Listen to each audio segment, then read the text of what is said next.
Lantas sebenarnya bagaimana kondisi industri bauksit Indonesia saat ini di tengah fluktuasi harga komoditas dan perlambatan ekonomi global? Juga seberapa besar cadangan nasional saat ini juga daya tahannya untuk jangka panjang? Kita akan membahasnya mendalam bersama dengan Ketua Asosiasi Bauksit Indonesia atau ABI, Ronald Sulistianto yang sudah hadir bersama saya di studio saat ini.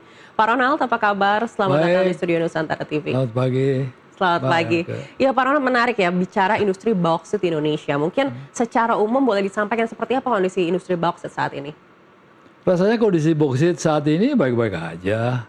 Perjalanan yang cukup panjang dari 2014 sejak Undang-Undang Minerba ada tidak dibenarkan ekspor, tidak dilarang ekspor sampai hari ini memang berjalan memang tidak secepat nikel dan kita tidak berharap secepat itu. Bahwa ini sudah dalam jalurnya itulah kenyataannya. Jadi saya kira boksit saat ini sudah menemui jalannya lah.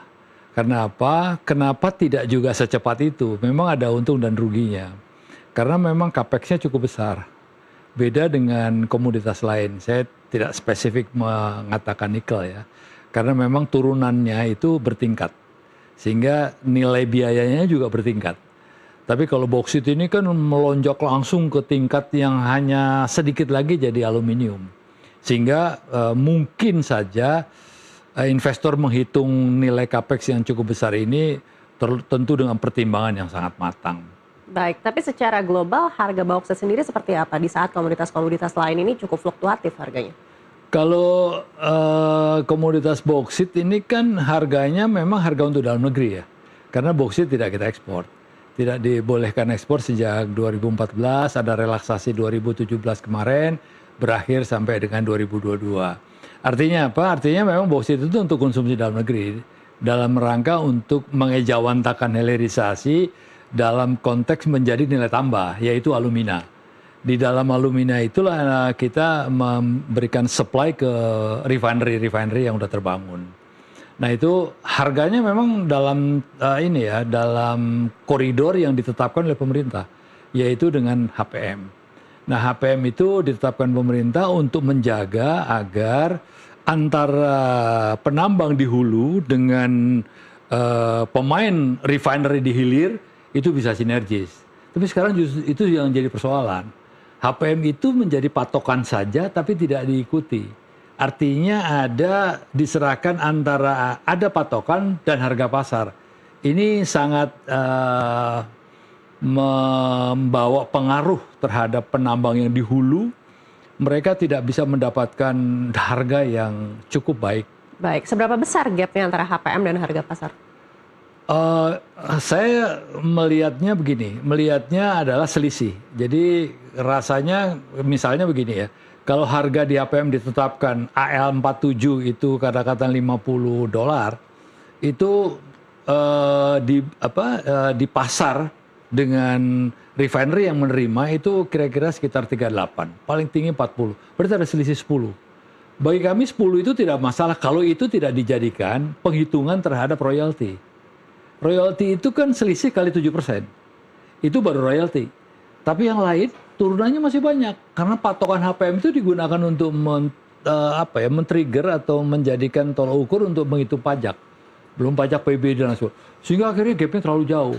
Kalau selisih harga dalam tanda petik tidak menjadi patokan-patokan tentang pembayaran berikutnya atau turunannya, saya kira nggak ada masalah. Justru sekarang kita berjuang di kawan-kawan di hulu nih, penambang. Karena kami ini membawa penambang, kami tidak membawa hilir ya.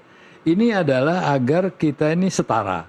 Setara itu diberikan patokan harga itu kan sudah dihitung oleh pemerintah.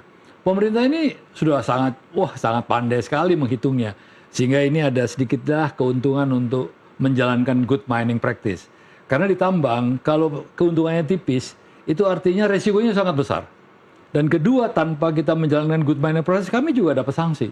Nah ini semua sesuatu proses yang sedang, cuman kita tidak cengeng, kita jalan terus, tapi memang tertatih-tatih.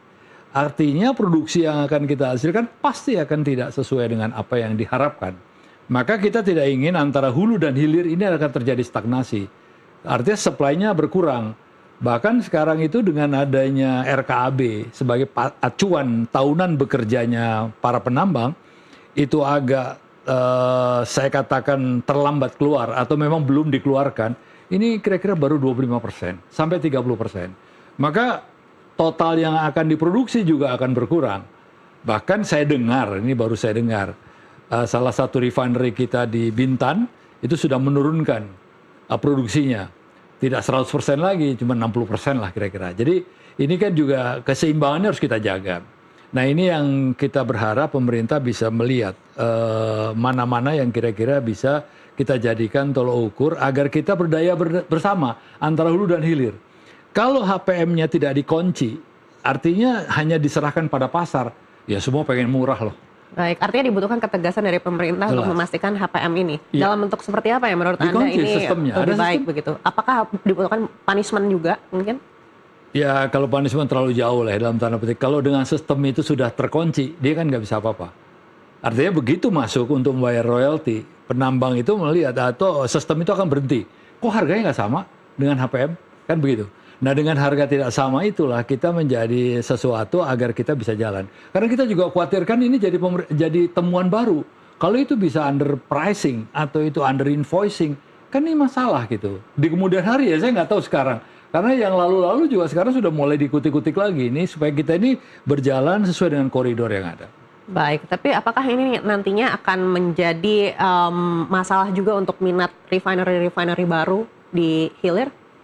Rasanya itu kan kekhawatiran. Dimanapun dalam konteks apapun sekarang sudah terlihat yang ingin membangun banyak. Artinya apa yang dihadapi ini kan sebetulnya bukan satu hal yang perlu dikhawatirkan. Karena ini kan kesetaraan. Karena harga aluminiumnya sudah tinggi, harga aluminanya juga bagus, masa harga boksitnya ditekan sedemikian rupa? Dan bukan kemauannya pengusaha. Pengusaha itu kan mengikuti apa yang menjadikan keputusan pemerintah, yaitu HPM. Kalau mau kita jual suka-suka kita dong, kalau enggak ya saya nggak mau jual.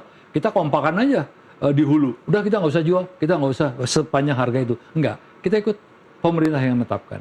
Artinya pemerintah sudah ngitung lah, yuk jangan terlalu gede lah, biasa-biasa aja, yang penting yuk bisa berjalan. Itu saya kira sudah sangat bagus. Nah itulah yang sedang kita perjuangkan.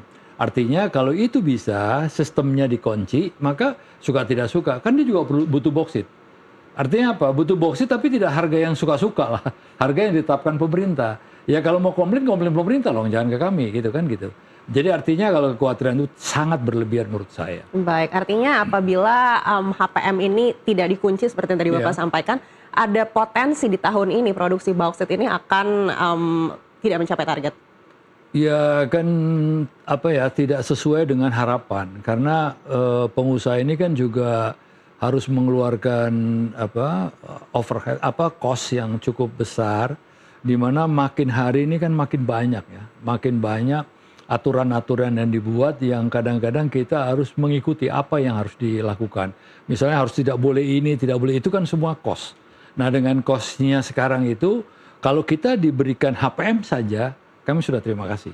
Sepanjang itu ditaati sehingga kami tidak ada lagi selisih dari apa yang harus kita bayarkan. Kalau kita dealnya katakanlah 40 ya 40 kali jumlah royalti yang harus kita bayar clear, nggak ada masalah. Pajak juga seperti itu. Tapi kita harus bayar pajak, kita harus bayar royalti, tapi diselisih harga gitu. Nah ini kan juga harus ada keadilan lah. Artinya kami tidak menuntut apa-apa kok, menuntut keadilan supaya kami bisa berusaha. Karena pengusaha ini kan harus diberdayakan supaya bisa kuat. Kalau pengusaha kuat, rasanya negara juga akan menjadi kuat. Karena biar bagaimanapun dalam konteks untuk penambangan ini kan tanpa pengusaha juga tidak akan bisa menghasilkan devisa.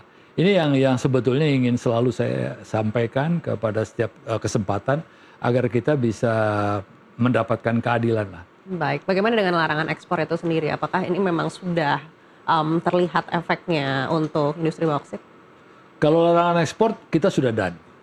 Kita sudah tidak bicara lagi soal keinginan kita untuk ekspor.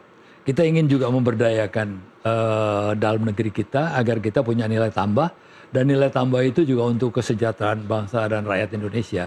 Saya kira nggak ada satupun pengusaha yang ingin lagi menentang, Pak lebih bagus ekspor lah, nggak ada lah.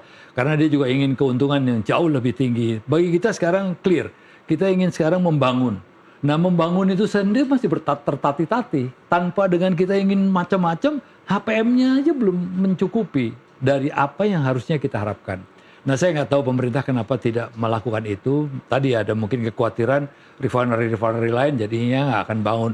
Rasanya saya yakin bahwa kira-kira 2-3 tahun ke depan sudah akan terbangun 2 atau 3 refinery baru. Dan refinery baru itu justru akan meningkatkan nilai tambah kita. Tapi jangan lupa, nilai tambah kita juga harus kita kunci. Jangan terlalu besar, karena pasar dunia akan rusak dengan banyaknya dibanjiri produk kita. Saya menganalogikan aja, kalau sekarang ada 4 ya, kalau tadi saya koreksi, bukan 3 ada 4. Ada 4 itu rata-rata sekarang ada yang 4 juta, ada yang 2 juta, ada yang 1 juta. Anggaplah itu 8 juta. Kalau 8 juta itu perlu bauksit kali 3. Jadi artinya itulah bauksit yang kita supply.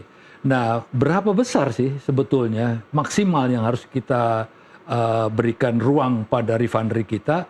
Jangan lebih dari 45 sampai 50 juta ton bauksit yang kita supply ke refinery. Jadi kira-kira mungkin sekitar 20-an lah ya, itu maksimum. Atau 15 juta, itu saya kira udah cukup. Karena kebutuhannya nanti kan kita terus beruntun kepada aluminium. Aluminium itu butuhnya berapa sih? Kebutuhan sekarang 1,2 juta ton. Baru kita supply aluminium cuma 300, 275 lah dari Inalum. Sih jauh. Nah ini kan terus berkembang. Baik. Tapi sebenarnya seberapa banyak cadangan bauksit kita saat ini? Kita akan bahas usai jeda. Tetaplah bersama kami akan kembali sesaat lagi.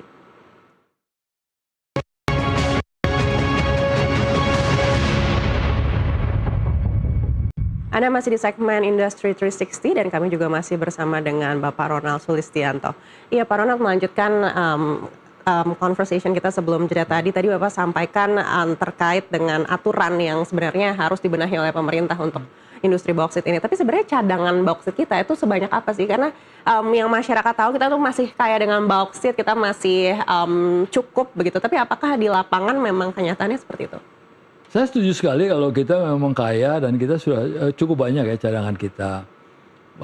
Para ahli sudah menghitung kira-kira cadangan kita itu masih di kisaran antara 1,8 sampai 2 miliar metrik ton ya. Itu bisa bertahan berapa lama, Pak? Ya kalau kita ambil 50 juta, jadi 2 miliar tadi kita bagi 50 juta. Jadi saya kira cukup masih bisa menghidupi sampai dengan izin HGB ya, pabrik itu kan HGB ya, 25 sampai 30 tahun. Masalahnya sekarang bukan hanya nominal cadangannya. Pertanyaannya di mana itu cadangan? Di bumi Indonesia pasti kan. Di mana itu di bumi Indonesia? Kalimantan Barat, Kalimantan Tengah, sebagian Riau. Kalau kita lihat lagi, kita overlaykan lagi. Kan peta bauksit itu ada. IUP-nya siapa, IUP di mana, areanya berapa tuh kelihatan. Saya overlaykan lagi dengan kebun, hijau semua. Hijau semua. Artinya ada 2 kekuatan besar yang saling mengklaim dirinya bisa melakukannya. Satu HGU. HGU punya aturan. Satu IUP. Kelemahan kalau IUP. Karena IUP itu tidak menghakim tanah, tapi area batasan. Dia harus melakukan pinjam pakai atau pembebasan lahan. Tapi yang dibebaskan HGU. Bagaimana? Kan nggak mungkin. Satu-satu jalan hanya apa? B2B. Kalau B2B itu ada clear. Tapi B2B harus ada patokannya dong. Kalau saya bilang, you mau masuk ke sawit saya, boleh B2B. Tapi harganya sekarang harganya saja yang mau B2B aja sudah hampir 200, lebih dari 200 juta. Itu sudah cukup sangat berkali-kali lipat dari perda-perda yang dibuat. Itu sudah ada perdanya bupati, sudah ada peraturan gubernur. Artinya nanti harga jualnya tidak akan kompetitif. Iya, nggak akan kompetitif lah. Artinya sudah di mana sana. Yang kedua, masalah HGU ini kan punya kekuatan hukum karena dia punya HGU.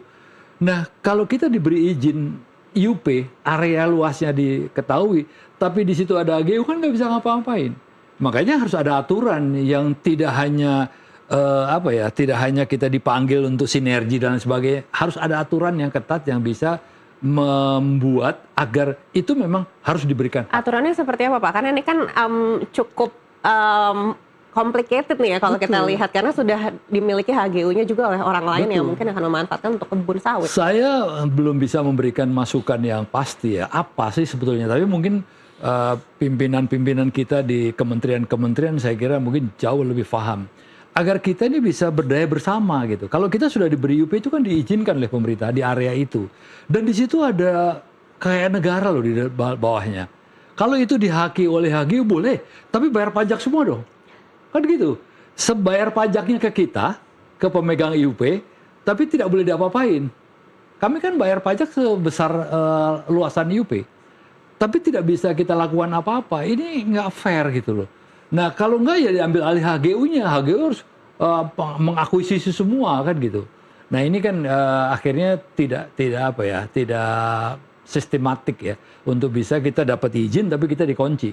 Dan itu hampir semua. Kalau kita lihat, kita overlay kan hijau semua udah. Berapa persen? Wah hampir lebih dari 90%. Karena saya bawa datanya tapi hijau semua udah. Bisa lah gampang itu di browsingnya juga gampang itu hijau semua. Nah ini yang mungkin perlu ada jalan keluar. Kalau jalan keluar diserahkan kepada pengusaha bilang dia alergi lah kalau ke tambang. Padahal sebetulnya ini sudah kita kaji ya. Bahwa setelah kita ambil boksitnya itu lebih subur. Lebih subur sebetulnya. Dan boksit itu sifatnya mudah gitu. OB-nya kita kupas OB-nya langsung kita ambil. Itu paling dalam cuma 8 meter. Tapi potensinya sebesar apa sih Pak? Kalau lahan yang hijau-hijau itu mungkin bisa dicarikan solusi atau jalan keluar. Berapa banyak bauksit yang bisa diambil apabila itu bisa dibenahi? Mayoritas ada di dalamnya. Karena mayoritas cadangan yang kita hitung 1,8 itu diantaranya di situ gitu. Dan itu akan menjadi devisa negara. Kalau tidak bisa ditambang, ini kan kira-kira mungkin sekitar bangsa ya paling lama 5-10 tahun lagi sudah nggak bisa ngapa-ngapain. Mungkin ini sekarang masih nambang di pinggir-pinggir lah, masih bisa. Tapi yang pokok di dalam, yang tebal-tebal yang ada dalam itu nggak bisa masuk sama sekali. Nah itu yang saya kira perlu ada solusi lah. Solusi gimana caranya, mediasi sudah, dipanggil bupati sudah, para kebun sama pemegang tambang. Ada perdanya, nilainya berapa per hektar. Ada peraturan gubernur, ada mediasi lagi, teken semua. Penyataannya enggak. Baik, apakah dibutuhkan eksplorasi daerah-daerah baru yang mungkin tidak tertutup dengan daerah hijau itu? Iya bisa jadi, tapi kan sebetulnya pengamatan itu juga perlu penelitian yang mendalam ya. Jadi artinya perlu, bisa-bisa jadi ada di area hutan, bisa-bisa jadi. Tapi area hutan jauh lebih lagi, ini kan konservasi yang udah diatur agar paru-paru dunia ini bisa kita nikmati. Kalau yang kebun ini kan sebuah areal bebas tadinya kan gitu ya. Artinya APL menjadi kebun lah misalnya. Itu akhirnya udah di-plotting lah. Nah sekarang ini yang disitulah yang paling aman. Tapi sudah terjadi tumbang tindih. Nggak apa-apa sebetulnya dan itu biasa. Asal bisa B2B dan dengan harga yang wajar dihitung bersama. Agar semua tidak akan ada yang dirugikan. Karena kan bisa dihitung per sawit itu tumbuh dari mulai pagi sampai di pagi pertama sampai di buah pasir itu berapa. Ya kan? 1 hektar itu kalau nggak salah 120 batang lah, antara 120 sampai 150. Jadi saya kira, dan semua juga akan replanting loh. Kebun itu akan replanting, pada saatnya akan replanting. Kalau replanting tanpa kita kerjasama dengan kebun, dengan tambang, sebenarnya nggak dapat uang.